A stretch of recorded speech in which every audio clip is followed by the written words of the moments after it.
بسم اللہ الرحمن الرحیم۔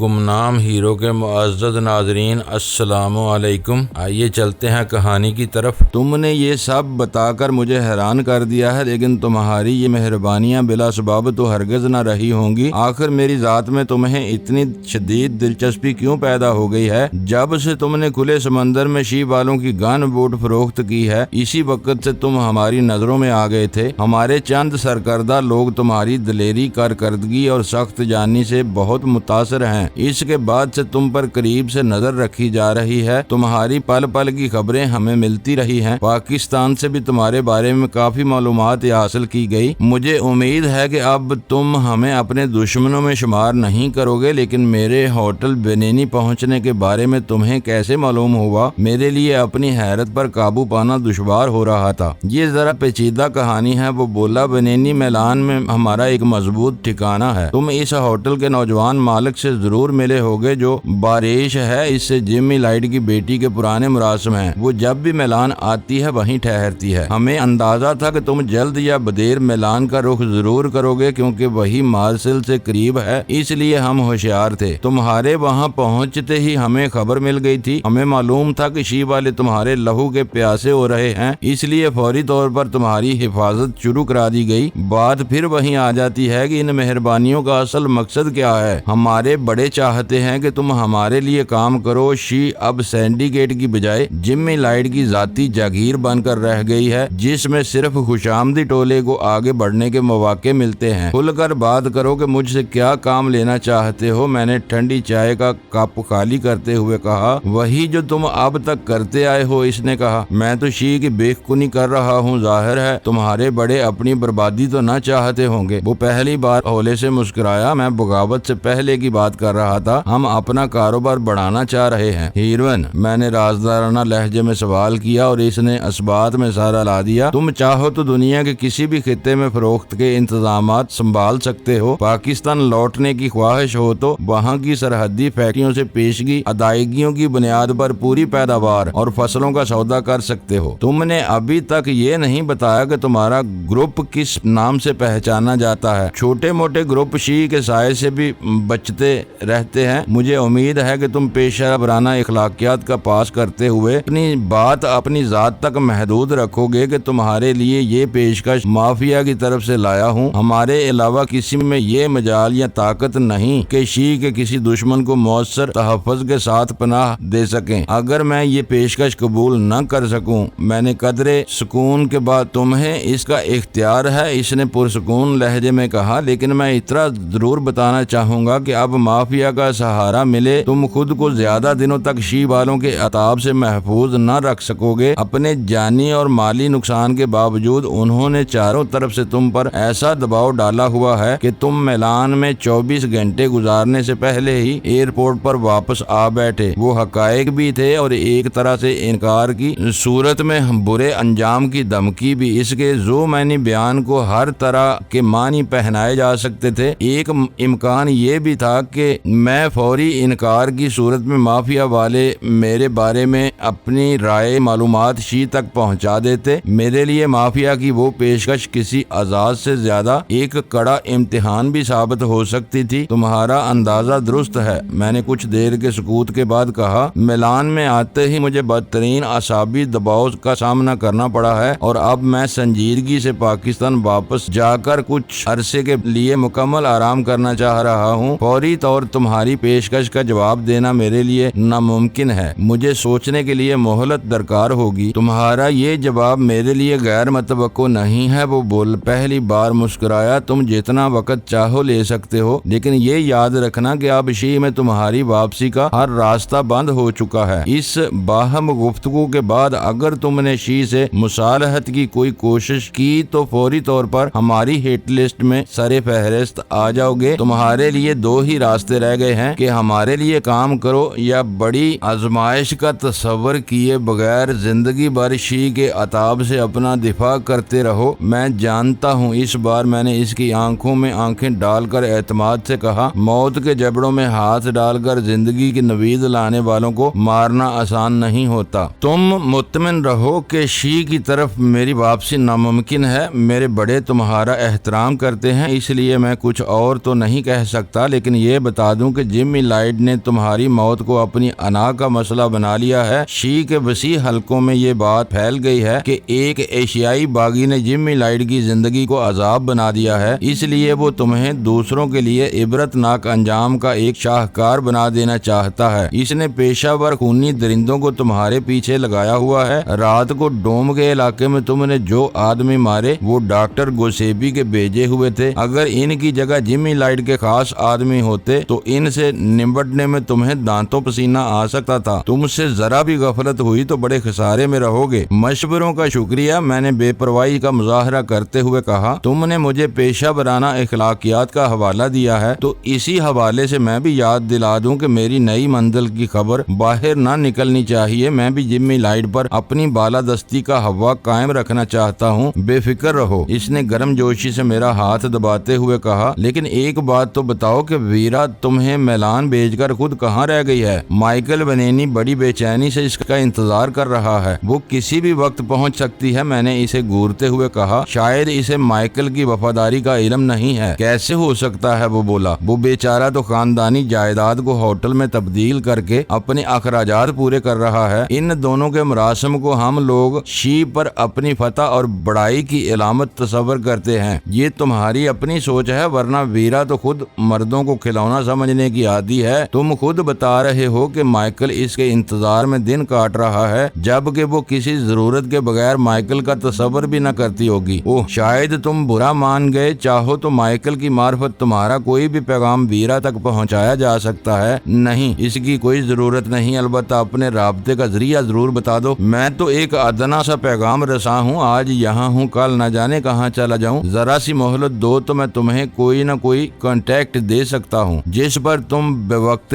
ضرورت رابطہ قائم کر سکو گے۔ کسی کو فون کرو گے؟ میں نے سگریٹ سلگاتے ہوئے سوال کیا۔ ہاں، چاہو تو تمہارے ٹکٹ بھی بنوا دوں۔ تمہاری غیر ضروری طور پر ایئرپورٹ پر گھومنا مناسب نہیں ہوگا۔ اس کی تجویز مناسب تھی، لیکن وہ ہماری پہلی ملاقات تھی، اس لیے میں اس پر آنکھیں بند کر کے اعتماد نہیں کر سکتا تھا۔ اگر وہ ہمارے پاسپورٹ لے کر غائب ہو جاتا تو ہمارے لیے ایک بہت بڑا مسئلہ کھڑا ہو سکتا تھا، اس لیے میں نے اس کی پیشکش قبول کرتے ہوئے کہا، ہاں، رامانند کو ساتھ لے جاؤ۔ میری کوشش یہ ہوگی کہ اٹلی یا فرانس کی ایئر لائن پر سفر نہ کرنا پڑے۔ واقعی بہت محتاط ہو تم، وہ تعریفی لہجے میں بولا۔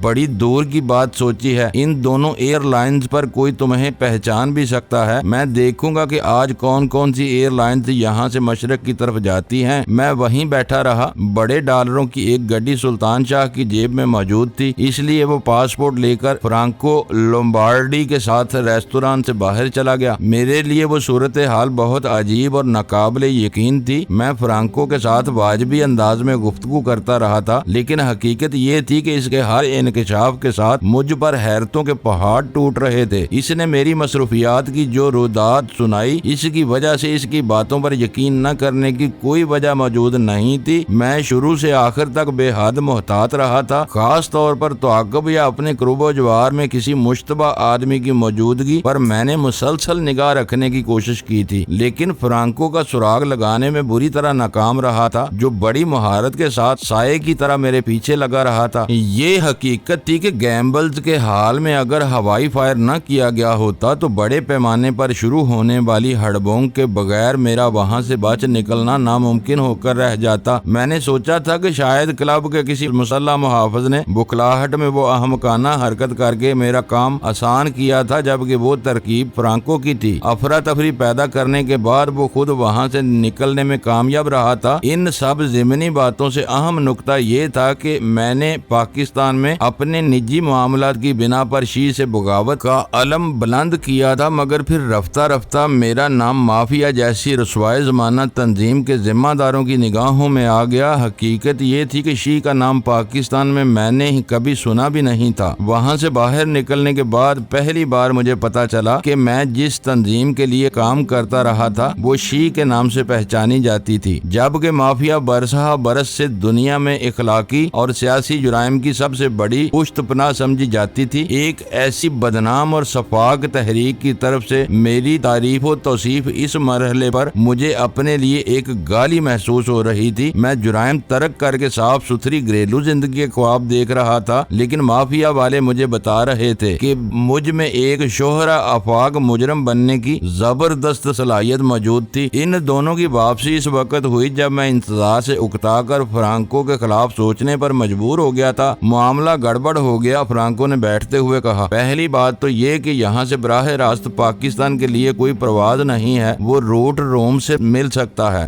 روم تک تمہیں الٹالیا سے ہی سفر کرنا ہوگا، مجبوری ہے تو یہی صحیح۔ وہاں سے کون سی ایئر لائن ملی ہے؟ میں نے سوال کیا۔ لفٹہنسا، اس نے جواب دیا۔ تمہارا معاملہ تو صاف ہے، برٹش نیشنل ہونے کی بنا پر تمہیں کراچی ایئرپورٹ پر 15 دن کا ویزا مل جائے گا، لیکن بھارتی شہریوں کو پیشگی ویزا لینا پڑتا ہے۔ شاید رامانند کو پاکستان میں داخلے کی اجازت نہ مل سکے۔ ٹکٹ کا کیا ہوا؟ میں نے بے تابی کے ساتھ پوچھا۔ ٹکٹ تو بن گئے، ایئر لائن والے ویزا نہیں دیکھتے، لیکن یہ نقطہ اسی نے بتایا تھا، اس لیے رامانند کا بھی بمبئی تک کا ٹکٹ بنوا لیا ہے۔ اگر اسے ویزا نہ مل سکا تو یہ 2 دن بعد اسی ٹکٹ پر بمبئی جا سکتا ہے، اسے وہاں سے ویزا حاصل کر کے پاکستان آنا ہوگا۔ لفٹہنسا کی یہ پرواز کراچی اور بمبئی سے ہوتی ہوئی مشرق بعید تک جاتی ہے۔ اچھا ہوا کہ یہ مسئلہ بھی یہیں سامنے آ گیا، میں نے تو اس بارے میں سوچا ہی نہیں تھا۔ پاکستان اور بھارت کے مراسم واقعی ایسے نہیں ہیں کہ شہریوں کو سفر میں سہولتیں حاصل ہوں۔ میرا پاکستان میں داخلہ مشکل ہے تو کیا یہ ممکن نہیں کہ تم بھی میرے ساتھ سیدھے بمبئی چلو، وہاں سے ہم ایک ساتھ پاکستان واپس آ سکتے ہیں؟ سلطان شاہ نے رائے ظاہر کی۔ یہ بہت آسان ہوگا، بھارت کامن ویلتھ کا رکن ہے۔ پیٹر واک اپنے برٹش پاسپورٹ کی وجہ سے بلا روک ٹوک بھارت میں داخل ہو سکتا ہے۔ فرانکو نے اس کی تائید کرتے ہوئے کہا، اب جو ہو گیا ہے وہی بہتر ہے۔ میں نے ہاتھ اٹھا کر کہا، پاکستان میں جو ہوگا وہ دیکھا جائے گا، ضرورت محسوس ہوئی تو میں وہاں سے نیا ٹکٹ بھی خرید سکتا ہوں۔ روم کے لیے تمہاری پرواز 9 بجے روانہ ہوگی، اس وقت تک میں تمہارے آس پاس ہی موجود رہوں گا، فرانکو نے مجھے آگاہ کیا۔ ویسے میں نے پاکستان میں رابطے کے بارے میں بھی معلوم کر لیا ہے، طریقہ ذرا طویل ہے لیکن ہر اعتبار سے محفوظ ہے۔ تمہیں کراچی سے شائع ہونے والے کسی قومی اخبار میں گمبی کے عنوان سے ایک اشتہار شائع کرانا ہوگا، مضمون جو بھی ہو مگر عنوان یہی ہونا چاہیے۔ اشتہار میں تم اپنا جو بھی نمبر دو گے، اس پر مافیا کے کراچی بیورو کا سربراہ خود فون کرے گا، وہ کامٹ کے نام سے اپنا تعارف کرائے گا، تمہارا کوڈ شوٹر ہوگا، شناخت کے بعد تم اس سے کھل کر بات کر سکو گے، ضرورت ہوئی تو اس کے ذریعے تمہیں اٹلی سے بھی ہدایات موصول ہو سکیں گی۔ رابطے کا کوئی آسان ذریعہ نہیں ہے وہاں؟ میں نے سوال کیا۔ مجبوری ہے، فی الحال مجھے یہی بتایا گیا ہے، ہو سکتا ہے کہ پہلے رابطے کے بعد کراچی والا خود ہی کوئی مستقل طریقہ بتا دے۔ وہ اپنا کام پورا کر چکا تھا، اس لیے ہم دونوں سے پرتپاک انداز میں ہاتھ ملا کر رخصت ہونا چاہا، مگر مجھے نادیہ کا خیال آ گیا۔ مائیکل بنینی مافیا کا رکن تھا، اس لیے فرانکو کو اس کے ذریعے نادیہ کے بارے میں معلوم ہو سکتا تھا، مگر میرے پاس اس لڑکی کا حشر معلوم کرنے کا کوئی بھی ذریعہ نہیں تھا۔ اس نے بتایا میں تمہاری ڈیوٹی پر تھا، اس لیے تفصیل معلوم نہیں ہو سکی۔ رات فون پر صرف اتنا پتا چلا تھا کہ پروموٹرز اس کا انتظار کر کے واپس چلے گئے۔ رات گئے وہ واپس آئی تو اپنے بوائے فرینڈ سے اس کی خاصی مارداڑ ہوئی اور وہ ہوٹل چھوڑ کر چلی گئی۔ زوتی وہیں ٹھہرا ہوا ہے؟ ہاں، وہ کہاں جائے گا؟ پیسے ختم ہونے تک نادیہ سے صلح نہ ہوئی تو ضرور نیپلز واپس لوٹ جائے گا، ہو سکے تو کسی سے زوتی کی ٹھکائی کرا دو۔ میں نے اس سے التجا کی، وہ بہت ہی کمینہ اور خود غرض شخص ہے۔ فرانکو ہنس پڑا، شہر میں کس کس کو پٹواؤ گے؟ آج کل کے زیادہ تر نوجوان اسی کی طرح کاہل اور عیش پرست ہو گئے ہیں، ایسے مقامی معاملات کے بارے میں اپنے ذہن پر زور نہ ڈالو، چند دن میں وہ دونوں پھر ایک ہو جائیں گے۔ اس کے جاتے جاتے میں نے اس کے ٹھکانے کے بارے میں دریافت کیا اور وہ کاغذ کے ایک رکے پر اپنا فون نمبر لکھ کر میرے حوالے کرتا ہوا عجلت میں روانہ ہو گیا۔ اس کے رویے میں یک بیک اس طرح تبدیلی رونما ہوئی تھی جیسے اسے کوئی غیر معمولی چیز یا چہرہ نظر آ گیا ہو۔ میں نے متجسس نظروں سے ریستوران کے حال اور داخلی راستے کا جائزہ لے ڈالا، لیکن وہاں کوئی غیر متوقع تبدیلی نظر نہیں آئی اور میں سر جھٹک کر سلطان شاہ کی طرف متوجہ ہو گیا۔ اگر مجھے اکیلے بمبئی جانا پڑا تو بڑی مشکل کھڑی ہو جائے گی، سلطان شاہ تشویش امیز لہجے میں بولا۔ مجبوری ہے، یہ تو ہم نے سوچا بھی نہیں تھا کہ ان پاسپورٹوں پر واپسی کی صورت میں ایسی کوئی دشواری پیش آ سکے گی۔ بہرحال اس کا بھی کوئی توڑ سوچنا ہی ہوگا، یہاں گپلا چل گیا، ہندوستان میں تو میں فوراً دھر لیا جاؤں گا۔ پاسپورٹ پر رامانند کا پتہ اور جائے پیدائش مدراس کی ہے، جبکہ میں کسی بھی طرح مدراسی نظر نہیں آ سکتا، مجھ پر فوراً ہی غیر ملکی جاسوس ہونے کا الزام عائد کر دیا جائے گا۔